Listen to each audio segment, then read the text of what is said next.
Hi guys, ಹೇಗಿದ್ರೆ ಎಲ್ಲರೂ? Good morning. So actually ಇವಾಗ time ಬಂದು ಅಯ್ಯೋ ಎಷ್ಟು ಕಾಣಿಸ್ತಾನೆ ಇಲ್ಲ, ಒಂದು ಸೆಕೆಂಡ್. 4:07 ಆಗಿದೆ.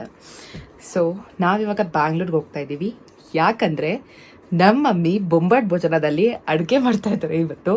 So I am so excited. ಅವ್ರಿಗಿಂತ ಜಾಸ್ತಿ ನಾನೇ ಎಕ್ಸೈಟೆಡ್ ಇದ್ದೀನಿ. ನಾನೇ ಬೇಗ ಎದ್ಬಿಟ್ಟು ನಾನೇ ರೆಡಿ ಆಗ್ತಾ ಇದ್ದೀನಿ.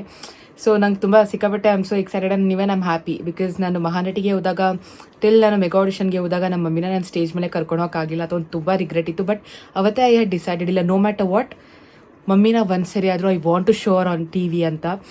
ಸೊ ಬೊಂಬಾಟ್ ಭೋಜನ ಟೀಮ್ ಅವರು ಆ ಆಪರ್ಚುನಿಟಿನ ತಂದು ಕೊಟ್ಟಿದ್ದಾರೆ. ಸೊ ಇವಾಗ ಹೋಗಬೇಕು. ಯಾಕಂದರೆ ಬೆಳಿಗ್ಗೆ 8 o'clock ನಾವು ಅಲ್ಲಿರಬೇಕು. We are still in Mysuru. 5 o'clock ನಮ್ಮ ಟ್ಯಾಕ್ಸಿ ಬರುತ್ತೆ. ಸೊ ಅಲ್ಲಿ ಏನೇ ನಡೀತಾ ಇದ್ದಾರೆ ನಿಮಗೆ ತೋರಿಸ್ತೀನಿ. Let's get started.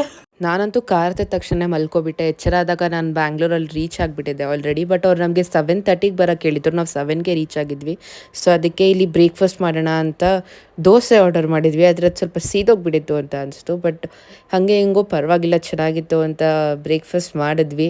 ನಮ್ಮ ಮಮ್ಮಿ ತುಂಬ ನರ್ವಸ್ ಆಗಿದ್ದರು.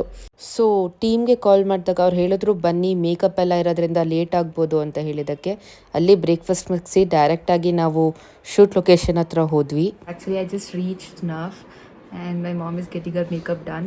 ಸೊ ಅವ್ರನ್ನ ತೋರಿಸ್ತೀನಿ, 1 second. ನನಗೆ ನಮ್ಮ ಮಮ್ಮಿ ಮೇಕಪ್ ಮಾಡಿಸ್ಕೊಳ್ಳೋದು ನೋಡಿ ತುಂಬ ಖುಷಿ ಆಗ್ತಾಯಿತ್ತು. ಬಿಕಾಸ್ ಅವರು ಒಂದು ಟೆಲಿವಿಷನಲ್ಲಿ ಬರಬೇಕು ಅಂತ ನನಗೆ ತುಂಬ ದೊಡ್ಡ ಡ್ರೀಮ್ ಇತ್ತು. ಸೊ ಅದು ಫುಲ್ಫಿಲ್ ಆಗ್ತಿದೆ ಅಂತ ಹೇಳಿ ನನಗೆ ಅವ್ರಿಗಿಂತ ಜಾಸ್ತಿ ಖುಷಿ ಆಗ್ತಾಯಿತ್ತು. ಸೊ ಇದು ಬಂದು ಬೊಂಬಾಟ್ ಭೋಜನ ಸೆಟ್. ತುಂಬ ಬ್ಯೂಟಿಫುಲ್ ಆಗಿತ್ತು ಆ್ಯಂಡ್ ಎಲ್ಲರೂ ತುಂಬ ಚೆನ್ನಾಗಿ ಮಾತಾಡ್ಸಿದ್ರು ಕೂಡ. ನಮ್ಮ ಮಮ್ಮಿ ನರ್ವಸ್ ಆಗ್ತಾನೆ ರೆಡಿ ಆಗ್ತಾಯಿದ್ರು. ಸೊ ಹಾಗೆ ಬಂದು ನಾನು ಇಲ್ಲಿ ಕೆಲವೊಂದು ಶಾರ್ಟ್ಸನ್ನು ತಗೊಂಡೆ. ಸೊ ನಮ್ಮ ಮಮ್ಮಿ ಎಲ್ಲ ರೆಡಿ ಆದಮೇಲೆ ಸಿ.ಕೈ ಚಂದ್ರು ಸರ್ ಕೂಡ ಬಂದಿದ್ದರು. ನಮ್ಮ ಮಮ್ಮಿ ಹೇಗೆ ಕಾಣಿಸ್ತಾ ಇದ್ದಾರೆ ಅಂತ ನಿಮಗೆ ತೋರಿಸ್ತೀನಿ ಬನ್ನಿ. So she is ready, full ready ಆಗಿದ್ದಾರೆ. But she is very nervous. ಅಮ್ಮ ಎಂದನೇ ಫೀಲ್ ಆಯ್ನುಂಡ ಅಚ್ಚನ್ ಕೊಡತಕ್ಕಲು ಬರೋಕ್ಕ ಕನ್ನಡಕ್ಕೆ ಬರೀ ಗೊತ್ತಿಲ್ಲ, ತುಂಬ ನರ್ವಸ್ ಆಗಿದ್ದೀನಿ ನೋಡೋದು ಆಮೇಲೆ ಅಂತ. ಓಕೆ, ಇದು ಬಂದು ಅವರು ಗ್ರೋಸರೀಸ್ ಇಡುವ ಜಾಗ. ಸೊ ನಮ್ಗೆ ಏನು ಐಟಮ್ಸ್ ಬೇಕಂತ ಅವ್ರು ಮುಂಚೆನೇ ಕೇಳಿ ಎಲ್ಲ ರೆಡಿ ಮಾಡ್ಕೊಳ್ತಾ ಇರ್ತಾರೆ. ಬಟ್ ಒನ್ಸ್ ಅಲ್ಲಿ ಬಂದಮೇಲೆ ಪುನಃ ಎಲ್ಲನೂ ನಮ್ಮ ಹತ್ರ ಕೇಳಿ ಕನ್ಫರ್ಮ್ ಮಾಡಿಕೊಂಡು ಎಲ್ಲನೂ ರೆಡಿ ಮಾಡಿ ಇಡ್ತಾಯಿದ್ರು. ಸೊ ಆವಾಗ ಕೆಲವೊಂದು ಕ್ಲಿಪ್ಸನ್ನು ತೊಗೊಂಡೆ. ಹಾಗೆ ತುಂಬ ಪಂಕ್ಚುಯಲ್ ಆ್ಯಂಡ್ ತುಂಬ ಸ್ವೀಟ್ ಅಂತ ಹೇಳೋಕ್ಕೆ ಇಷ್ಟಪಡ್ತೀನಿ. ಸಿ.ಕೈ ಚಂದ್ರು ಸರ್ ತುಂಬ ಕಾಮಾಗಿ ಎಲ್ಲರ ಹತ್ರ ಮಾತಾಡ್ತಾಯಿದ್ರು. ಸೊ ನಾವು ಹೋಗಿ ಅಲ್ಲಿ ತೋರಿಸಿದ್ದು ಕೊಡವ ಸ್ಟೈಲ್ ಫುಡ್ಡನ್ನು, ಅದನ್ನು ಅವ್ರು ತುಂಬ ಇಷ್ಟಪಟ್ಟರು. ತುಂಬ ಯೂನಿಕ್ ಆಗಿದೆ ಅಂತ ಹೇಳಿದ್ರು.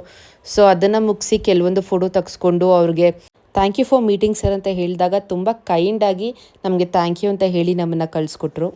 ಸೊ ಗೈಸ್, ಇವಾಗ ಜಸ್ಟ್ ಬೊಂಬಾಟ್ ಭೋಜನ ಮುಗಿಸಿ ನಾನು ನಮ್ಮ ಆಂಟಿ ಮನೆಗೆ ಬಂದಿದ್ದೀನಿ. ಅವ್ರ ಮನೇಲಿ ವರಮಹಾಲಕ್ಷ್ಮಿ ಫೆಸ್ಟಿವಲ್ನ ಸೆಲೆಬ್ರೇಟ್ ಮಾಡ್ತಾ ಇದ್ದಾರೆ. ಎಷ್ಟು ಬ್ಯೂಟಿಫುಲ್ ಆಗಿದೆ ಅಂತ ನಿಮಗೂ ತೋರಿಸೋಣ ಅನ್ಕೊಂಡೆ. So let's get it.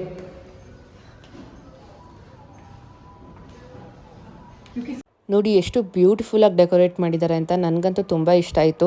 ಇದೆಲ್ಲ ನೋಡಿದಾಗ ನಾನು ಫುಲ್ ಕುರ್ತಾ ಎಲ್ಲ ಹಾಕ್ಕೊಂಡು ರೆಡಿ ಆಗಿದ್ದರೆ ಪಿಕ್ಚರ್ಸ್ ತೊಗೋಬೋದಿತ್ತು ಅಂತ ಅನಿಸ್ತು.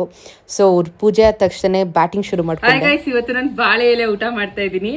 ಸೊ ವರಮಹಾಲಕ್ಷ್ಮಿ ಹಬ್ಬ ಪ್ರಯುಕ್ತ. So I am having holige, pulao, chitranna, curd rice and this is kadale usli and vade and then kheer, payasa, then rice, curry ಎಲ್ಲ ಇದೆ. ಅದನ್ನು ಆಮೇಲೆ ಹಾಕ್ಸ್ಕೊಳ್ತೀನಿ. ಬಟ್ ಫಸ್ಟ್ ಇವಾಗ ಇದೆಲ್ಲ ಖಾಲಿ ಮಾಡಿಬಿಡ್ತೀನಿ.